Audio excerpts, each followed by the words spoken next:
sorry, before you Go ahead, no, I'm done. One of the things that I think maybe would be helpful is to have Troon give us advice on the Open Meetings Act. Because my understanding, I don't profess to have any expertise on it, my understanding has always been the way the Open Meetings Act works is that we publish an agenda and we tell the public, here's what we're going to talk about. Correct. And under the Open Meetings Act, any citizen, any member of the public has a right to come to the meeting. Address the whether board. it's a school board or a township or city council or whatever, planning commission, you name it, and address the board. Yeah.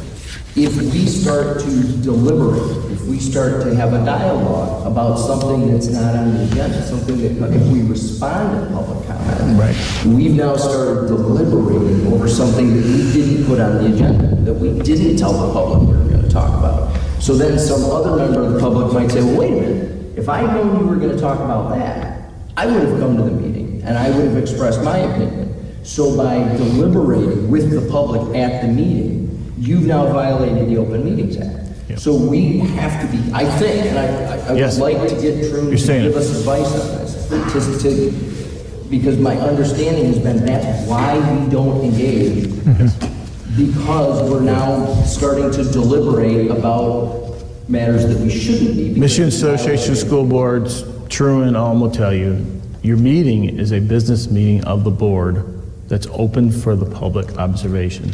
In that meeting, you allow public comment to address the board.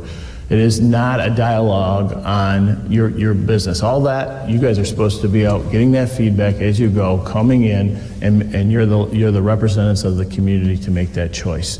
And so that's how that is supposed to occur. It's a meeting of the board, open to the public, not a public meeting for open dialogue. Furthermore, that's why it's also difficult to respond and hit reply all. Very For the difficult. same reason that we're then deliberating in a private conversation Yep. over email, which is equally. So Cindy and I try to do as much as that you can during these times where we've had high incidents of that. The volume is somewhat overwhelming, and then when you do send out somewhat of a generic one answer to the whole situation, people don't like that either, and so it's very difficult. And so I think we've done some FAQs. I think we've done the podcast in response. We've done several pieces of it.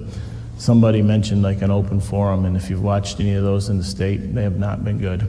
And so But I think it would be helpful in addressing the concern, because there's a perception that we're not transparent, that we're not responsive, and if people understood that there are reasons why it appears that way, that we can't do anything about it, Yep.